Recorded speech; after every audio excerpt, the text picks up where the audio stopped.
Okay, this is my review of this album. This is Marilyn Manson's Portrait of an American Family. And this album is actually very dear to my heart. And what's crazy is I never heard this album up until December of 2025. I got really into Marilyn Manson all of a sudden because I heard Deep Six. Now, I had already heard that song years ago, but I heard it at the gym and I was like, yo, this song fucking goes. Let me keep listening to it. Let me see what else Marilyn Manson has, because I know he's always been, he's had a big fan base. I know he was big in the 90s, but I never took time to check his music out. Okay, let me, quick rundown of Marilyn Manson. The first Marilyn Manson song I heard was No Reflection. This was back in, I think, 2012 when he released that album. I still remember to this day when I first heard that song. It was around the time that I got my iPhone.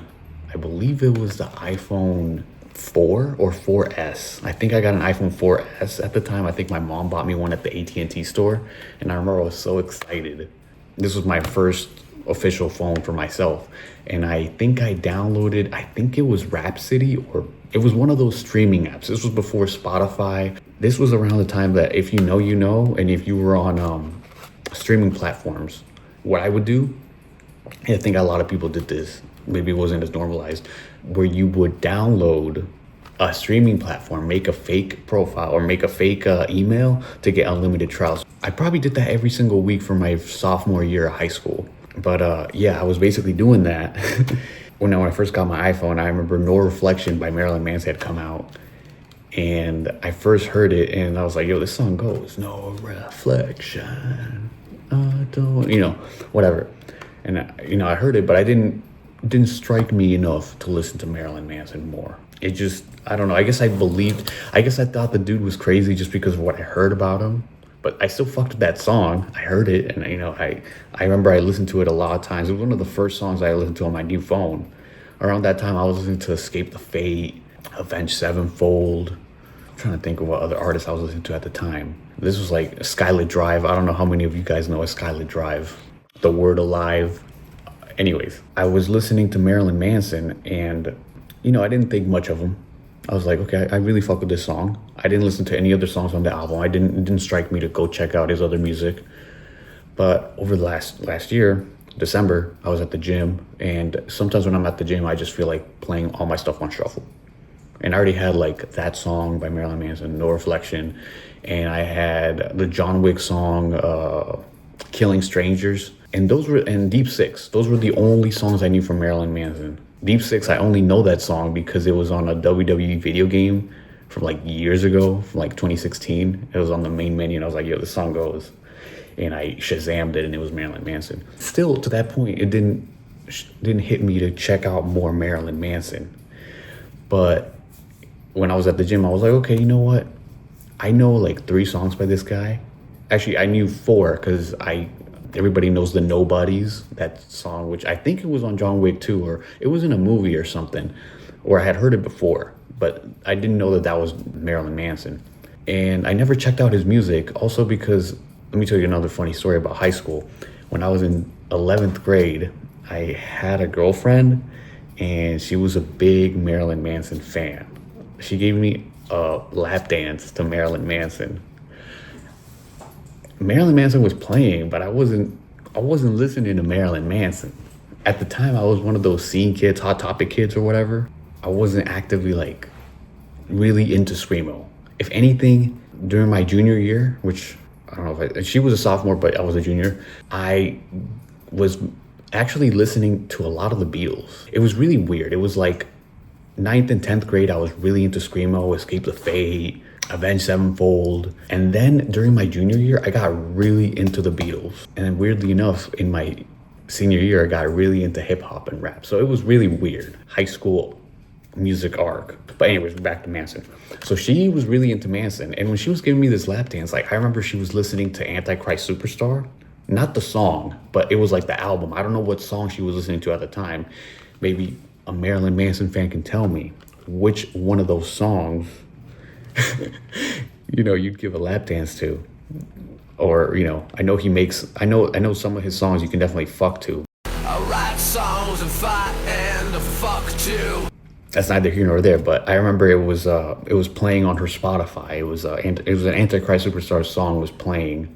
Like I said, I didn't care to ask. I wasn't listening to the song, but I was just enjoying it, as most guys, as most, what, I think I was 17 years old, were enjoying, or 16 or whatever, how old I was, just enjoying the lap dance. You weren't listening to the music. So it didn't, and she was also like, I don't want to say she was a little crazy because I don't want to talk shit, but obviously if you're listening to Marilyn Manson in high school, and listen, I think if I would have actually heard his stuff, I think I would have definitely gotten into it. I would have definitely thought it was more heavier, because I think Marilyn Manson's music hits differently depending on where you are in your life.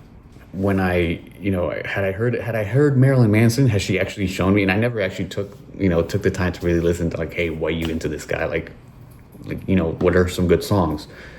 I wasn't super into, like, the heavy screaming, like the Bring Me the Horizon stuff. Like, I like that. I liked a couple of their songs, but not like full blown. Marilyn Manson has some of that, but he also has singing. It's kind of like that perfect balance. I never took the time to really listen to Marilyn Manson. And then zooming back now, years later, and I'm like at the gym listening to Marilyn Manson. I'm like, yo, listen to other songs. And I'm like, yo, I gotta check out more of his stuff. And one of the things that I like to do was take edibles. At this time, I forgot exactly what other songs I listened to Manson by. After, like, that, the Deep Six or whatever, I started listening. I was like, okay, I'm gonna take some edibles and go hit the gym and take edibles and listen to a Marilyn Manson album. So I said, okay, fuck it. Let's do this one. Let's do his first one. And also the cover itself. The cover is just very, like, creepy. It's like, I don't know if how many of you guys watch Courage the Cowardly Dog, but I remember there was, like, an episode where, like, they did that claymation looking stuff on thing, and it scared the crap out of me as a kid. And this cover is very creepy.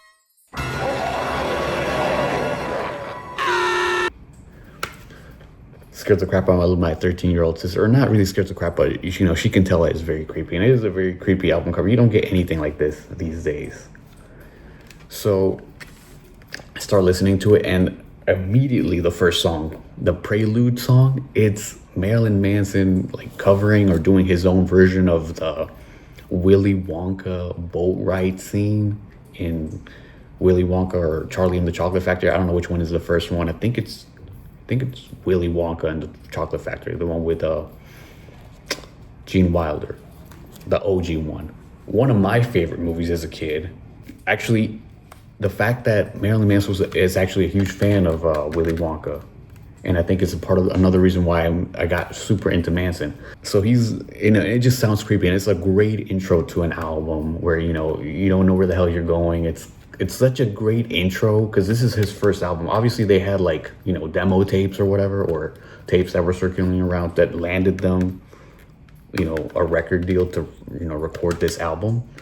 But this is such a great intro for the band, the prelude. Like, this is literally who they were. Like, it's a scary, there's no way where we're going, which direction we are going. It's freaking creepy. So if you haven't heard that, great start to the album. Like, I don't think they really do that much. I don't know how much they actually still do that. I don't really listen to a lot of popular music now. Most of the popular music I listen to, or I hear it from other people, or it's on the radio, or maybe it's like a TikTok short or YouTube short or whatever. So great opening. It's not really much of a song. It's just kind of like an intro to an album. Anyways, Cake and Sodomy. Great song. It's one of those, like, fuck you childhood tracks. Lunchbox, another great track. Next motherfucker's gonna get my medal. Such a great, like, rebellion childhood, like, song. This is why I say, like, if I would have heard Marilyn Manson when I was younger, I would have definitely been into him, because the lyrics literally say, when I grow up, wanna be a big rock and roll star, so no one fucks with me. So Like that right there is awesome. Also, he has a live album. I think it's called Last Tour on Earth, where he performs it, and it's just fucking going crazy. Because yeah, everybody wanted to be a rock star. If you were the type to listen to Marilyn Manson or bands in general in the early 2000s, late 90s, or maybe even younger, if you were rebelling on that sense of one of those outsider kids, like a lot of people, then that track Lunchbox literally hits you, because that's literally who you were. You just wanted to be a fucking rock star because you were into this type of music. Organ Grinder, great song. Not one of my favorite songs on the album, but still enjoy. Cyclops, another great track. The next song is actually my favorite song. I remember when I first heard it at the gym, this was a real, like, holy shit, this sounds awesome. Dope Hat. And what's funny is, I told you, like, the first time I listened to this album, I did it while on edibles.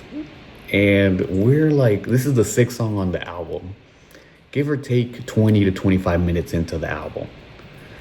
Dope Hat is literally a song about doing drugs, or like the drugs control you. You're wearing the dope hat. The dope hat is the drugs, and you don't know where the hell you're going. Or like the take on Dope Hat is that it's like it starts off in like a carnival-esque soundbite, and you don't know where, like you're just kind of waiting. You're just waiting to see where the drugs take you. The song kind of starts like, it's kind of like that drug trip where you're like, it could be a good trip or it could be a bad trip. It's a really good track. And also there's this like sound that it has where it sounds like it's a UFO or like an alien whistle. I can't whistle, but it sounds like an alien hum UFO. It's a fun song. Also the music video, they're parodying the Willy Wonka boat ride scene.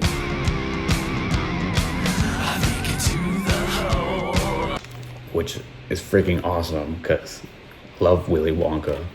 Dope Hat is, yeah, and it's still one of my favorite songs. Get Your Gun, great song. Wrapped in Plastic is one of my favorite songs, because I don't know, at least the way that I interpret the lyrics, how it basically talks about how, welcome to our house, I know the steak is cold, but it's wrapped in plastic, which kind of ties to like the whole childhood years that a lot of people could probably relate to, where you had guests coming over and you had to play a role. Sing goes back to the whole theme of an American family, of the common American family, how it's all a stage, for the most, not everybody comes from broken homes. And I'm not saying my home was broken, but this album just hit really hard, especially because of the drugs. The next song, Dogma, great song. Again, not one of my favorite Manson songs, not songs that I come back to this album for, but it's still fun. Sweet Tooth is a great song, and not because it's about candy, because it's not really about candy, but it's actually more of a little bit of a sexual song, or like not sexual in the erotic sense, but it's like you kind of just keep going back to like those indulgences that aren't good for you, that type of shit. Forgot how the lyrics actually go to, but it's good. Snake Eyes and Sizzies, another good song. It's one of my favorite songs, but I can't even recite the lyrics out of the top of my head, but I do know that I do play this one from time to time. But I don't go back to it as much as like some other songs on this album. Like if I had to tell you my favorite songs on the album, it's Cake and Sodomy, Lunchbox, Dope Hat, Get Your Gun, Wrapped in Plastic, and Sweet Tooth. And I know I like Snake and Sizzies, but I don't listen to it enough. Now, the next song is My Monkey. My Monkey is honestly a little bit of a joke song. The way he's using the microphone or like the effects to change his voice, but it's still a fun song to listen to. I played this for my sister, and I was jamming to it, and my sister was just judging me like, how are you listening to this stuff? Talks about like, I fed my monkey some gingerbread, and now my monkey's dead. Forgot exactly how the lyrics go, but it's a fun song to just listen to. It's not the type of song where you're screaming in your car as you're, vibing to it. It's not the song that you're going to listen to at the gym when you're trying to hit a PR. It's not even the type of Manson song that you're listening to at night when you're upset. and you just want to let some emotions out, but you're not, you know what I mean? But it's just like a kind of like a joke song, but you can still kind of enjoy it. Especially if you're into Manson, you can enjoy the song, and it fits well with the intro to Manson in the Portrait of American Family, since this is their first album or whatever. And then Misery Machine. I know I like this song, but I can't recite the lyrics. But again, another great song. This is honestly one of my favorite. I don't want to say which album it is. That's my favorite Manson album. Maybe I'll do another review later. But this song perfectly encapsulates if you've had like troubled childhood or a childhood where you had to like learn. It's an album that I keep going back to, even if I'm not feeling, I guess, reminiscent or ruminating on those old thoughts of like my childhood or whatever, or life in general. But it's just like a nice, like one of my favorite albums that I just go back to just because I genuinely love the songs, and structurally, angrily, the way Manson came into the scene. And yeah, overall, I'm not gonna give it a rating. I'm just gonna tell you that it's a good listen. It's one of my favorite albums. If I had to give it a rating, it would be probably be like a 9. I don't know. I'm not a music critic, but it's a great album. And you can't sedate all the things you hate, but it's true. You can't sedate all the things you hate. The drugs don't work all the time. And yeah,